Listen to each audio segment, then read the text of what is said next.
పంతులు గారు పుట్ట పైన అంటే అవునండి. పుట్ట లోపల ఏముంటుందో చెప్పండి, చాలా మంది తెలియదు. ఈ పళ్ళెం పెట్టామండి. ఈ పళ్ళెం మీద పుట్ట మీద గుడి కట్టారు.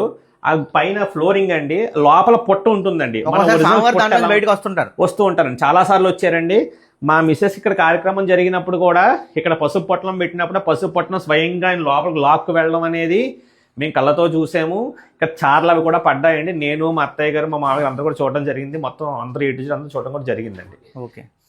ఆ తర్వాత ఇది వచ్చి గర్భాలయం అండి. ఈయనేమో ఉమా మార్కండేశ్వర స్వామి వారు, ఈయన వచ్చి గణపతి స్వామి వారు, ఈయనే మూల విరాట్ అండి. సుబ్రహ్మణ్యేశ్వర స్వామి, వల్లీదేవి, వల్లి దేవసేన సమేత నాగబంధ సుబ్రహ్మణ్యేశ్వర స్వామి వారండి ఈయన. ఇక్కడ ఈయనే ఈ కళ్ళు అండి స్వామివారివి. ఈయన కళ్ళు తెరిచి చూడడం జరుగుతుంది. ఈ పెదాలు ముట్టుకున్నప్పుడు కూడా స్పర్శ ఒకసారి తగులుతూ ఉంటుందండి. అలాగే పాదముద్దలు ముట్టుకున్నా కూడా స్పర్శ తగులుతూ ఉంటుంది స్వామివారిది. అలాగా ఈ వెనకాల విగ్రహం వచ్చి కూడా అమావాస్య పౌర్ణమిలో ఒకసారి పులుసులు ఓడడం కూడా మేము గమనిస్తూ ఉంటామండి. విగ్రహం వెనకాల పులుసులు ఓడడం కూడా గమనిస్తూ ఈ మధ్యన గమనించడం జరిగిందండి స్వామివారు. అదండి విషయం. రీసెంట్గా ఒక విషయం కూడా జరిగిందండి. భక్తులే స్వయంగా వచ్చి చెప్పడం జరిగింది. ఇది పేరు చెప్పను, ఆయన ఊరు మటుకు చెప్తాను. ఆయన రాజమండ్రి నుంచి వచ్చి ఇక్కడ వీడియో చూసాక మన ఈయన గోదావరి అబ్బాయి గారు ఈయన వీడియో పోస్ట్ చేసి ఒక ఆయన రావడం జరిగింది. ఆయన రాజమండ్రి అండి. ఇక్కడ వచ్చి అభిషేకం చేయించుకున్న ఒక వారంలో పని అయిందన్నారు. తర్వాత మళ్ళీ అభిషేకం కోసం వచ్చారండి. అలా చేయించుకున్నారు. మొన్న రీసెంట్గా విజయవాడలో ఉన్నప్పుడు స్వామివారు కల్లో కనపడి ఆయన స్వయంగా చెప్పిన మాట అండి ఇది. మన కృత్తికా నక్షత్రానికి షష్ఠికి బుధవారం షష్ఠి అయ్యిందండి. ఆ రోజు ఏమైందంటే సోమవారం రాత్రి ఈయన విజయవాడలో ఉన్నట్ట వాళ్ళ స్నేహితుడితో కలిసి ఏదో పని మీద వెళ్ళడం జరిగింది. ఆ తర్వాత సోమవారం నాటి రాత్రి ఈయన పడుకున్నాక స్వామి కల్లో కనపడి బుధవారం నాడు షష్ఠి అయింది, జంట వెండి సర్పాలకి అభిషేకం చేయించు అని ఈ స్వామే స్వయంగా చెప్పడం జరిగిందండి. ఇక్కడ జంట సర్పాలు అనేవి మేము గోప్యంగా పెడతాం, స్వామి యొక్క 2 పాదాల మధ్యలో పెడతాము. అది మాకు తప్ప ఎవరికీ తెలియదు. ఈ వెండి సర్పాలు ఉన్నట్టు ఇక్కడ మాకు తప్ప ఎవరికి తెలియదు. కాబట్టి ఆయనకి స్వామి కల్లో కనపడి నా 2 పాదాల మధ్య వెండి సర్పాలు ఉన్నాయి, ఆ సర్పాలకి అభిషేకం నీకు కామ్యం సిద్ధిస్తుంది స్వయంగా ఆయన చెప్పడం జరిగితే ఆయన మంగళవారం నాకు ఫోన్ చేసి అడిగారు ఇది విషయం అని. బుధవారం అభిషేకం వచ్చిన సర్పాలను చూపిస్తే స్వామి ఇవే సర్పాలు నాకు కళ్ళ కనపడ్డాయి, ఇదే స్వామి ఈ సర్పాలకి అభిషేకం చేయించమని చెప్పాడని చెప్పి ఈ రోజు బుధవారం నాడు ఆ రోజు వచ్చి ఇక్కడ షష్ఠికి అభిషేకం జరగడం కూడా జరిగిందండి. ఇది జరిగి మా అయితే 2-3 రోజులు అవుతుంది అంతే. ఆయన స్వయంగా వచ్చి మంగళవారం నాకు స్వామి కళ్ళలో కనపడి షష్ఠి జరిగింది. షష్ఠిని కూడా ఆయన తెలియటండి.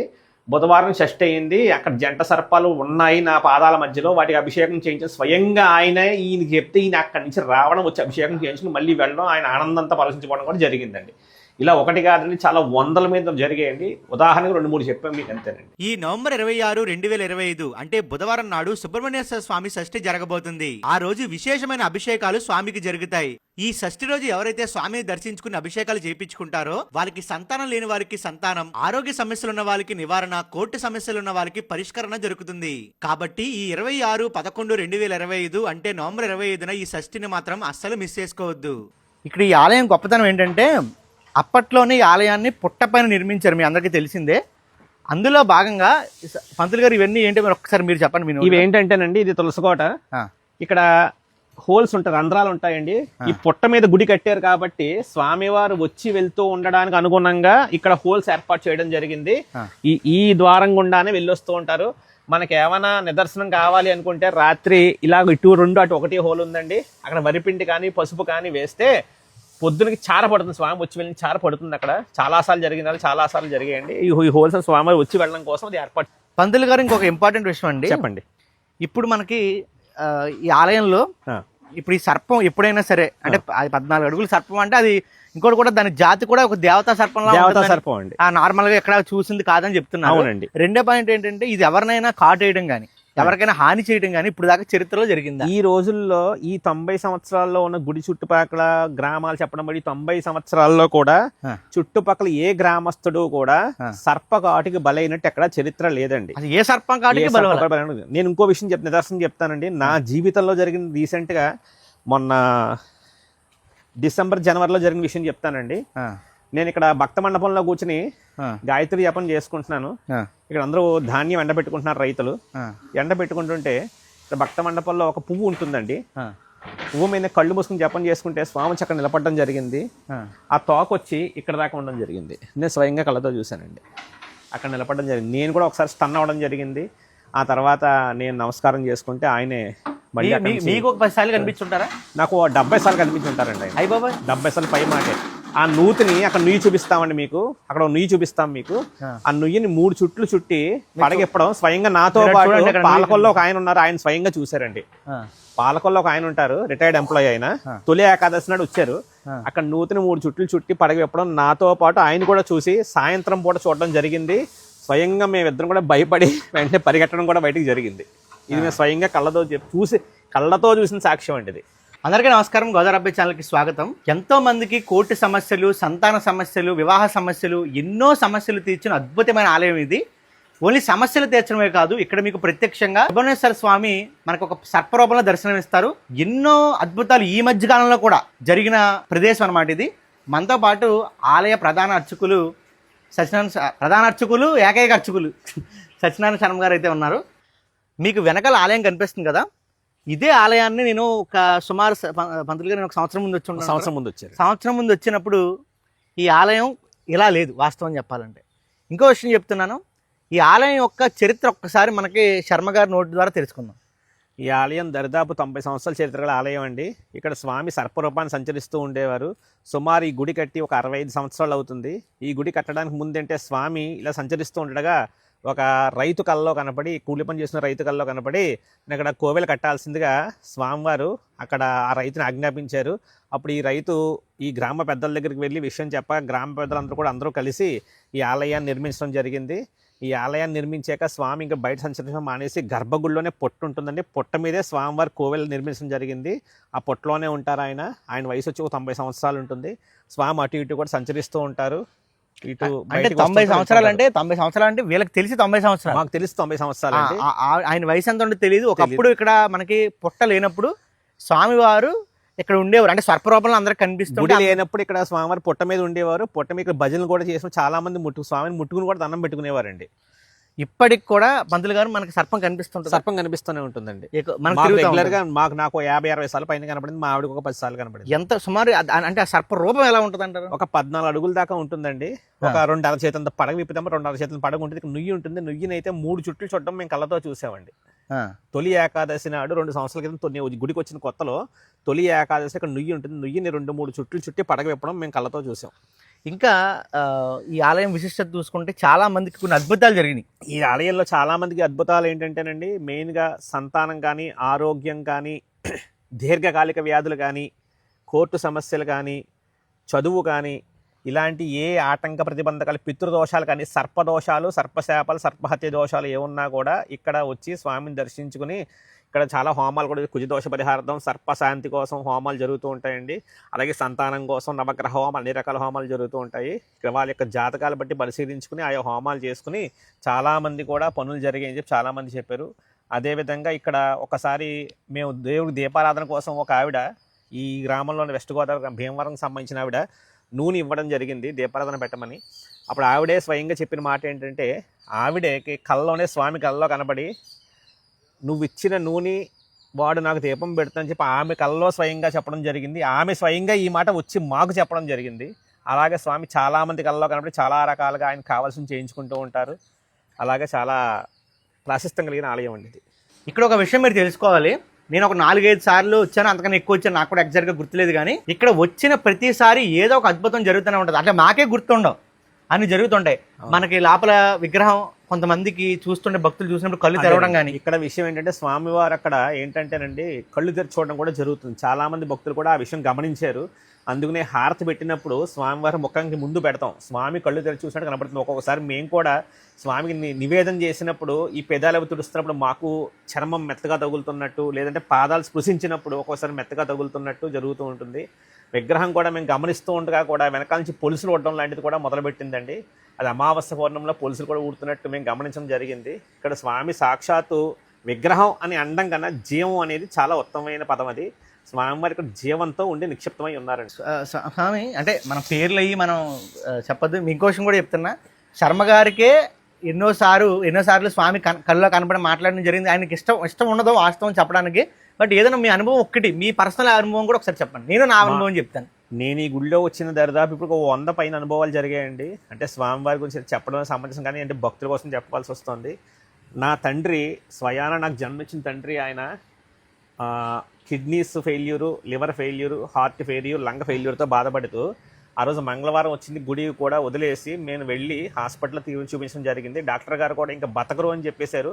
నేను కూడా సాయంత్రం ఇంటికి వచ్చే స్వామికి దండం పెట్టుకుని సరేనయ్యా ఇంకేం చేస్తే చెప్పి నమస్కారం చేసుకున్నాక అదే రోజు మర్నాడు మళ్ళీ ఆ రాత్రి నిద్రపోయాక మార్నింగ్ వచ్చి అభిషేకం చేసుకుని మళ్ళీ ఇంటికి మా నాన్నగారు లేచి కూర్చున్నారు. ఏంటా అని మళ్ళీ హాస్పిటల్ తీసుకెళ్తే ఇంకా డాక్టర్ గారు బతిగా ఉన్నారా మీ నాన్నగారిని చెప్పి అడగడం జరిగింది. ఇక్కడ విషయం ఏంటంటే మళ్ళీ రిపోర్ట్స్ తీసే రాత్రి రిపోర్ట్స్ తీసి పొద్దున్న రిపోర్ట్స్ తీసి చాలా మొత్తం డిఫరెన్షియేట్ అయిపోయింది మొత్తం కూడా రిపోర్ట్స్ అన్ని కూడా. ఈ రోజు నా తండ్రి లేచి కూర్చొని తిరుగుతున్నాను. 4 ఆర్గన్స్ వైటల్ ఆర్గన్స్ ఫెయిల్యూర్ అయిన నా తండ్రి మళ్ళీ లేచి మామూలుగా మనిషి అయ్యి కూర్చోవడం ఇది నా జీవితంలో ప్రధాన అనుభవం. అలాంటి ఒక 100 పైన అనుభవాలు జరిగాయి. మా ఆవిడకి కూడా ఆరోగ్యం ఇబ్బంది అయినప్పుడు కూడా మేము ఏ హాస్పిటల్కి వెళ్ళలేదండి. స్వామినే నమ్ముకున్నాం, స్వామికి చెప్పుకున్న వెంటనే వితిన్ 24 అవర్స్లో మా ఆవిడ ఆరోగ్యం కుదిరిపడం జరిగింది. అలాగే మా అబ్బాయి కూడా చిన్నతనంలో ధ్వజస్తంభం మీద ఆడుతూ కాలు పెట్టుకుని ఆడుతున్నాడు.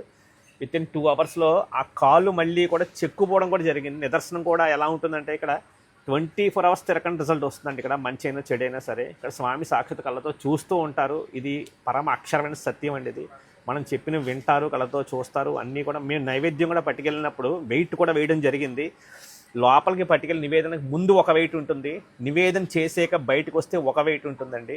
అది మేము బయటికి చెప్పకూడదు, కానీ ఆలయ ప్రాశస్త్యం ముందుకు వెళ్ళాలి కాబట్టి దానికి చెప్పడం జరుగుతుంది తప్ప అంతకంటే. పంతులు గారు ఏం జరిగిందంటే నేను గతంలో ఇప్పుడు దర్శనానికి ముందు అంటే నేను హైదరాబాద్లో ఉండడం వల్ల నేను వచ్చినప్పుడల్లా దర్శనంకి వస్తుంటాను. అవునండి. గతంలో వచ్చినప్పుడు ఒక ముస్లిం సోదరుడు నాకు ఇక్కడ కనిపించడం జరిగింది. అవునండి. కనిపించి నేను ఒక ముస్లిం నండి, నా పేరు నేను అవి చెప్పుకోలేను ఎందుకంటే నాకు నా మతం పరంగా నా ఇబ్బందులు ఉన్నాయి. కానీ నాకు ఇక్కడ ఎన్నో అద్భుతాలు జరిగాయి. అవునండి. ఇక్కడ నేను హోమం చేయించుకున్నాను. అవునండి. హోమం చేయించుకున్నప్పుడు హోమం చేయించుకున్న తర్వాత ఇక్కడి నుంచి సర్పం అయితే ఉందో అదే వాళ్ళ ఇంటికి వెళ్ళిందని చెప్పి ముస్లిం నా స్నేహితుడు అండి, మేము ఇద్దరం కలిసి చదువుకున్నాం. పేరు అది బయటికి చెప్పలేము, కానీ విషయం కొన్ని పరిస్థితుల రీత్యా వాళ్ళ మదర్కి క్యాన్సర్ అండి, వాళ్ళ ఫాదర్కి కూడా క్యాన్సర్. ఇక్కడ హోమం చేయించామండి. ఇక్కడ హోమం చేయించాక వాళ్ళ మదర్కి ఎప్పుడైతే హోమం చేయించామో అదే రోజు హోమగుండంలో నుండి బయట భగభగ మండే మంటల్లో నుండి సర్పం బయటికి రావడం, నాతో పాటు నా స్నేహితులు అయితే హోమం చేసిన మా ఆవిడ చుట్టుపక్కల జనం కూడా గమనించడం జరిగింది. అదే రోజు రాత్రి స్వామి బయటకు దర్శనం ఇవ్వడం కూడా జరిగిందండి. 14 సర్పం ఇదివరకు మీరు వీడియోలు చూసే ఉంటారు. వాళ్ళ తల్లి గారికి హోమం చేస్తున్నప్పుడు అదే సర్పం వెళ్ళి వాళ్ళ ఇంట్లో ఇక్కడ హోమం అయ్యే వరకు కూడా వాళ్ళ ఇంట్లో దర్శనం ఇచ్చి అక్కడి నుంచి అంతర్ధానం అవ్వడం కూడా ఇది సాక్షాత్తు నిదర్శనం కింద చెప్పాలి. ఇక్కడ ఒక అమ్మాయి వేరే ఊరి నుంచి వస్తారు, ఆవిడ ప్రదక్షిణాలు చేసుకునేవారు. ప్రదక్షిణాలు అయిపోయాయని చెప్పి ఆవిడ గుడికి రావడం కొంచెం నెగ్లెక్ట్ చేశారు. ఇదే స్వామి వాళ్ళ ఇంట్లోకి వెళ్ళి అక్కడ కూర్చుని వాళ్ళకి దర్శనం ఇచ్చాక వాళ్ళు మళ్ళీ పరిగెట్టుకుంటూ వచ్చి గుడిలో మళ్ళీ స్వామి దర్శనం వారాంగి యథావిధిగా చేసుకోవడం అనేది ప్రారంభించారు. చివరిగా అభిషేకం చేయించుకోవాలన్నా హోమం చేయించుకోవాలన్నా ఎలా? అభిషేకం చేయించుకోవాలంటే ప్రతిరోజు స్వామివారికి ఏకాంతంగా జరుగుతుందండి అభిషేకం. అది ప్రతిరోజు కూడా మేము ప్రతిరోజు మామూలుగా చేసేవాళ్ళం అభిషేకం. ఇక్కడ ఏమైందంటేనండి, ఒక 10 రోజుల క్రితం నేను పడుకున్నప్పుడు స్వామివారు కళ్ళలో కాబట్టి నాకు ఏకాంతంగా చేయమని చెప్పడం అనేది జరిగింది. అప్పుడు ఏకాంతంగా మొదలుపెట్టాం 10-15 రోజుల నుండి బ్రహ్మముహూర్తంలో. ప్రతి మంగళవారం భక్తుల కోసం ఉదయం 6 గంటల నుండి 10:30-11 గంటల వరకు భక్తులకి నిర్విఘ్నంగా అభిషేకాలు జరుగుతూనే ఉంటాయండి. దానికి స్క్రీన్ మీద నెంబర్లు కూడా ఇస్తాము. అభిషేకానికి కావాల్సిన డీటెయిల్స్ అన్నీ కూడా స్క్రీన్ మీద డిస్ప్లే అవుతాయి మీకు. అదేవిధంగా అభిషేకం చేయించుకోదలచిన భక్తులు ఎవరైనా చేయించుకోవాలి అనుకుంటే ముందు రోజు ఫోన్ చేసి మాకు ఇన్ఫామ్ చేయాలండి. అంటే మంగళవారం అభిషేకం సోమవారం మాకు ఇన్ఫామ్ చేయాలి. అలాగే ఎవరైతే దూరంలో ఉండి రాలేని భక్తులు ఎవరైతే ఉన్నారో వాళ్ళు రాలేకపోతే నిర్దిష్టమైన రుసుము కడితే అభిషేకానికి 300 అండి. అభిషేకం సామాగ్రికి 300 అవుతుంది. సామాగ్రి మీరు తెచ్చుకుంటే 300, సామాగ్రి మేము ఇస్తే 600. ఆ యొక్క రుసుము కట్టేస్తే మేము అభిషేకం చేసి మళ్ళీ ఆ రోజు సాయంత్రం కానీ మర్నాడు కానీ మీ పేరు మీద అభిషేకం జరిగినట్టు మీకు మళ్ళీ ఫోన్ చేసి విన్నవించుకోవడం. చివరిగా ఒక విషయం, ఒక 2 నెలలు అవుతుందేమో, 2 నెలల క్రితం నేను ఒక దారుణమైన పరిస్థితులు ఇరుక్కుని చాలా దారుణమైన పరిస్థితిలో నేను సమస్యలో ఇరుక్కుంటే స్వామి నాకు ఆ సమస్య కూడా తీర్చారనమాట. వితిన్ 24 అవర్స్లో వీడియో తీసి అతనికి కూడా తెలుసు, నేను అతను చూపించలే కానీ తీర్చారండి. వితిన్ 24 అవర్స్లో సమస్య తీరిపోయింది. అంత అద్భుతమైన ఆలయం ఇది. కోర్టు సమస్యలు, సంతాన సమస్యలు అంటే మీ ప్రయత్నాలు, అది డాక్టర్ పరంగా కానీ ఇతర పరంగా మీరు ప్రయత్నం చేసుకోండి. కానీ అవకాశం ఉండి దరిదాపులి ప్రాంతంలో ఉన్న సుమారు ఒక రోజు ప్రయాణం 2 తెలుగు రాష్ట్రాల్లో ఎక్కడి నుంచైనా ఒక రోజు ప్రయాణం. హైదరాబాద్ నుంచి నర్సాపురం వరకు ట్రైన్లు ఉంటాయి, హైదరాబాద్ నుంచి రాజమండ్రి వరకు ట్రైన్లు ఉంటాయి, హైదరాబాద్ నుంచి తాడేపల్లిగూడెం వరకు ట్రైన్లు ఉంటాయి, విజయవాడ నుంచి ట్రైన్లు ఉంటాయి, రాయలసీమ ప్రాంతం నుంచి ఉంటాయి, శ్రీకాకుళం ప్రాంతం నుంచి ఉంటాయి, వైజాగ్ నుంచి ఉంటాయి, రాజమండ్రి నుంచి బస్సులు ఉంటాయి. ఎక్కడి నుంచైనా రావచ్చు. విరాళాలు ఇవ్వాలనుకుంటే మాత్రం అద్భుతంగా ఉంటుంది. ఇక్కడ ఎటువంటి నిష్పక్షపాతంగా అభివృద్ధి జరుగుతుంది. మీకు వెనకాల కనిపిస్తుంది కదా, మీకు కుదిరితే వీడియో పెడతాను. కరెక్ట్గా సంవత్సరం క్రితం పరిస్థితి ఎలా లేదు. ఆ ఈశ్వరుడే నాకు అవకాశం ఇచ్చి అద్భుతమైన కార్యానికి శ్రీకారం చుట్టాడు. ఈ ముందుకి ఈ ఆలయం అడ్రస్ ఎక్కడ అని అడుగుతున్నారు. ఈ ఆలయ విశిష్టత తెలుసుకునే ముందు అడ్రస్ ఎక్కడ ఏంటి స్పష్టంగా నేనే చెప్తాను. ఇప్పుడు మీరు చూడండి, మీరు ఒకవేళ హైదరాబాద్ నుంచి రావాలనుకుంటే మీరు మార్టేరు అనే ఊరు రావాలి, లేదా తణుకు రావచ్చు, పాలకొల్లు రావచ్చు. పెరవెల్ నుంచి పాలకొల్లు వెళ్ళే రూట్లో మార్టేరు దాటిన తర్వాత మీకు లెఫ్ట్ సైడ్ కనిపిస్తుంది. మీరు మార్టేరు అనే ఊరు గుర్తుపెట్టుకోండి. మీకు స్క్రీన్ మీద కూడా పేరు డిస్ప్లే చేస్తాను ఎగ్జాక్ట్గా. మార్టేరు నుంచి కవిటం అనే ఊరు దాటాక లెఫ్ట్ సైడ్ మీకు మొత్తం డిస్ప్లే చేస్తాను చూడండి. మీకు వీడియో కనిపిస్తుంది కదా, ఈ మార్గంలో మనం లెఫ్ట్ తీసుకుని లోపలికి రావాల్సి ఉంటుంది. ఇప్పుడు ఏంటంటే మీరు ఒకవేళ రాజమండ్రి నుంచి రావాలనుకుంటే ఎలా రావాలో ఒకసారి శర్మ గారు చెప్తారు. చెప్పండి, రాజమండ్రి నుంచి రావాలంటే. రాజమండ్రి నుంచి వచ్చేవాళ్ళు అయితే కనుక వైజాగ్, రాజమండ్రి, విజయవాడ నుండి వచ్చేవాళ్ళు అయితే కనుక మనకి రాజమండ్రి నుంచి వచ్చేవాళ్ళు డైరెక్ట్గా నరసాపురం బస్ ఎక్కి పాలకొల్లు అనే టౌన్లో దిగి అక్కడ నుండి 6 కిలోమీటర్లు వేడంగిలో దిగి లోపలికి బొల్లేటికుంట మీదుగా పెచ్చేటిపాలెంలో ఈ గుడి ఉందండి. మీరు లేదంటే ఇంకా రాజమండ్రి నుంచి వచ్చేవాళ్ళు డైరెక్ట్ నరసాపురం బస్ ఎక్కి వేడంగి అనే ఊర్లో దిగి అక్కడ సుబ్రహ్మణ్య స్వామి కోవిల్ ఎక్కడంటే ఎవరైనా చెప్తారు. బొల్లేటికుంటలో సుబ్రహ్మణ్య స్వామి కోవిల్ పొలాల మధ్యన ఉంటుంది కదా అంటే ఎవరైనా చెప్తారు. ఈ సర్పం ఉందని చెప్తే మీకు ఎవరైనా ఇలా ఒక పాము ఉంటుందంట కదండి, పాము ఉండే సుబ్రహ్మణ్య స్వామి గుడి ఎక్కడ అని అడిగితే ఎవరైనా చెప్తారు. అలా వైజాగ్ నుంచి వచ్చేవాళ్ళు కానీ విజయవాడ నుంచి వచ్చేవాళ్ళు కానీ కూడా ఇదే అడ్రస్ అండి. హైదరాబాద్ నుంచి వచ్చేవాళ్ళు అంటే పాలకొల్లో దిగి పాలకొల్లో టౌన్ అండి అది. అక్కడ రైల్వే స్టేషన్లో లాడ్జెస్, రెస్టారెంట్లు కూడా అన్నీ ఉంటాయి, ఉండడానికి వసతి కూడా ఉంటుంది, అన్ని ఏర్పాట్లు ఉంటాయి. అక్కడ భోజనశాలలు, హోటల్స్ కూడా అన్నీ ఉంటాయి. వాళ్ళు కూడా పాలకొల్లో దిగి అక్కడి నుంచి రైల్వే స్టేషన్ ఉంది, బస్ స్టేషన్ కూడా ఉందండి అక్కడ నుంచి మీరు ఏంటంటే షేర్ ఆటోస్ ఉంటాయి, బస్సెస్ ఉంటాయి. బస్సెస్ అయితే కనుక పాలకొల్లు నుండి నిడదవోలు కానీ తణుకు కానీ రాజమండ్రి కానీ బస్సు ఎక్కితే పాలకొల్లు నుండి 6 కిలోమీటర్లు అండి వేడంగి అనే ఊర్లో దిగి అక్కడి నుండి లోపల బొల్లేటికుంటలో సుబ్రహ్మణ్య స్వామి గుడి పొలాల మధ్యలో ఉంటుంది కదంటే ఎవరైనా చెప్తారు. వీడియో తప్పకుండా మీ ఫ్రెండ్స్ అండ్ ఫ్యామిలీ ఎవరైతే కష్టాలు పడుతున్నారో నేను చెప్పిన సమస్యలు ప్రధానంగా వాళ్ళకైతే వీడియో తప్పకుండా షేర్ చేయండి.